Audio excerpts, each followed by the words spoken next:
Okay, so the first thing we're going to do is stop the rain. Is go and edit the map properties. Right click on map, click map properties. I want to change the background music when they're on the main map screen.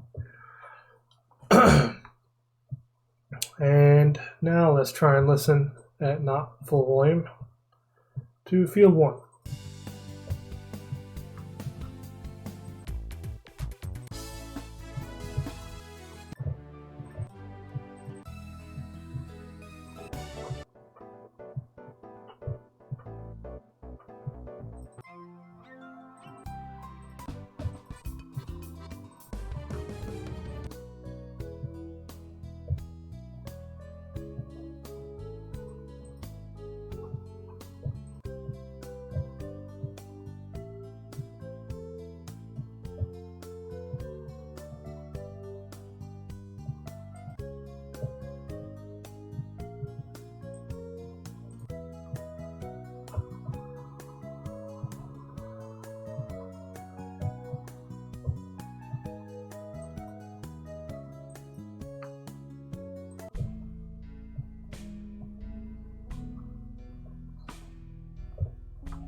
Okay, so you see how the pitch can change the song because it changes the speed as well as the pitch.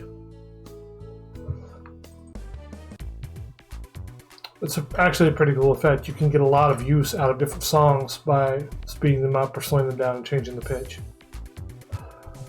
But anyway, stop that for now. So now we have background music on the main map. This is main map. We're not going to display the name. Tile set field is fine. Here are the tile sets that you start with in RPG Maker VX Ace. Field, exterior, interior, and dungeon. And field is the overworld map.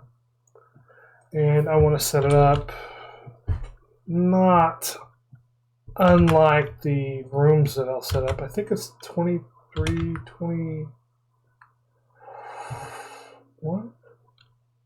maybe? Well, that's fine. And the dark blue squares, the blue and dark blue squares are just showing you that those are transparent. They're basically just black nothingness in the game. When you are on the, okay, so something else to know. You have 3 different modes. You have your map mode, event editing mode, and region editing mode. I'm not as advanced with the region editing mode stuff.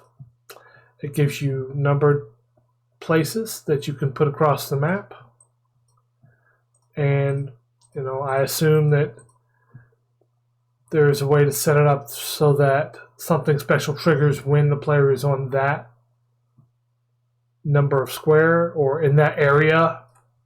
You know, maybe there's a possibility you could do some stealth quests where they have to stay within a certain area or they'll get caught. Anyway, or at a certain time, so, you know, like they can move here, but only when it's, and then you program that out. But since I'm not very advanced with that, I'm going to erase all this. And I'm not going to worry about trying to use the region mode for now. I'll probably be heavily concerned with the events and then with the map editing mode. And you see you have all your tiles over here. You simply select the tile you want to put down, say grass area, and, well, sorry, I'm on the square tool, the rectangle tool. It normally starts on the pencil tool. But you could still use it similarly, except that you have access to rectangle form shapes. So, not going to get too wonky and advanced with it right now. It's also got a fill feature and a shadow pen.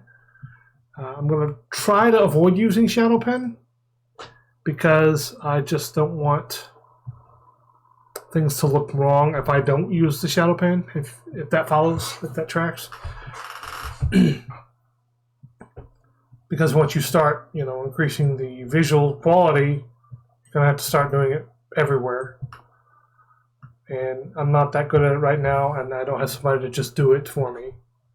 So we're going to make sure to save pretty often. But there we go. We got a simple little map screen.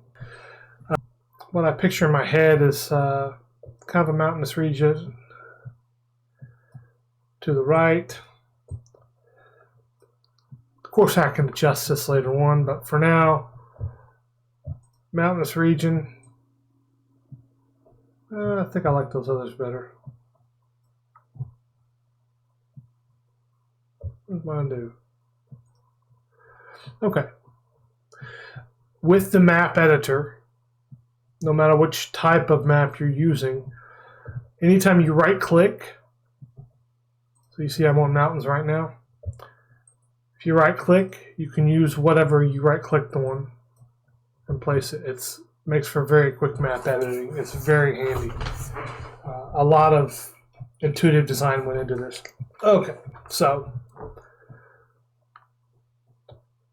then we have 2 tabs here for different things you can put on the map, like something to indicate a city or a house in the woods. So on this side, you can of course just click one frame that you want to use. But in the case of like showing a city or something like that that takes up 4 squares, or a tower that takes up 2 squares, you just left click and drag, and it'll give it to you to place on the map where you want to place it. Thrilling. Okay, let's say we got a basic map here, and I'm going to go over to the event editor, and you can see that it shows you the quick keys when you hover over something with the mouse. So to switch to map mode and then to event mode, you can just press F6 to switch to event mode, and F5 to switch back to map mode. Likewise, region mode has a function key assigned to it. So once you do get used to things, you can very quickly flip back and forth. I usually just use these icons anyway. In event editing mode, you can take events and drag them by holding down the left mouse button on them and then moving them to where you want them to go. And the character probably doesn't have much of a farm, but this is where they'll start. When you're in event editing mode, you can't touch the scenery. You can right click to place a new event, or if you want to use one of the events that they have as like hotkey events, transfer, door, treasure chest, or inn, you can set that up using this. And all we're going to do is just drag this event. Well, I already dragged it where I wanted it, so we'll leave it there, save that. And there you go. Let's have this be the first episode. It was very short, but that's fine. Now, you should be able to, just like me, make a map in RPG Maker VX Ace. This is very basic, of course, and it doesn't have the nuances of map design that you'll want to put into yours, but it's a good starting point. I'm going to right-click on here and go back to, on the map and go back to Map Properties, just to examine this one more time. The parallax background is for something pretty that I don't know how it works. File is displayed as a parallax background. Maybe that is displayed behind this if you don't have the full screen taken up with map. I'm not sure. It's got loop and auto scroll, so I don't know. I don't know the basics of that. Looks like there's a spot you can put notes in, and you can have it scroll, which I assume that's in Zelda style, the traditional Zelda style, where you press to the edge of the screen, and when you do, your character scrolls to the next section. I hadn't really thought about that, but that's kind of neat. And you can disable dashing, which is fine. It doesn't make sense for them to dash across the map, really. But at the same time, why would you keep them from dashing if it actually speeds the pacing of the game up if you don't need to restrict them? Something to consider. And if you type in a name to display, it'll display it in the upper right when they appear on this map. That's important to know for all maps, in case you like that sort of thing. You know, like ancient ruins, and it appears for a second and then goes away. And on the right side, we have the Encounters tab, where you can add troops.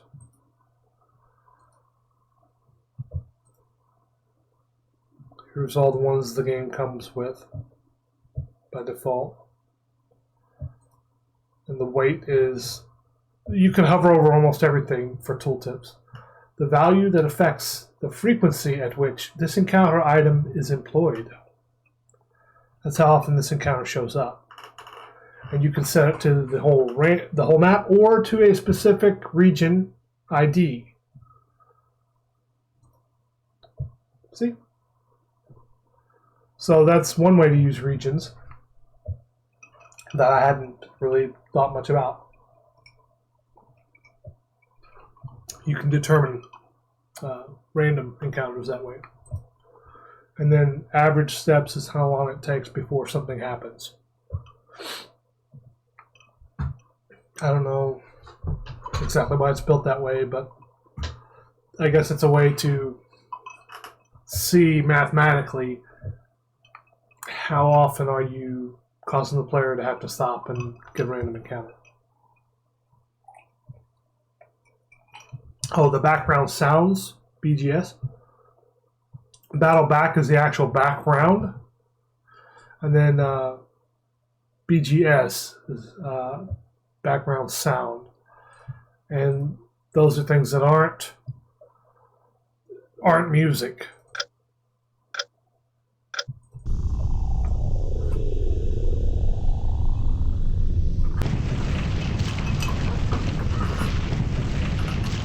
Ah, it's raining! Ooh, it's windy in here. Ooh. Sounds cold. Okay, well, you get the point. None. Okay.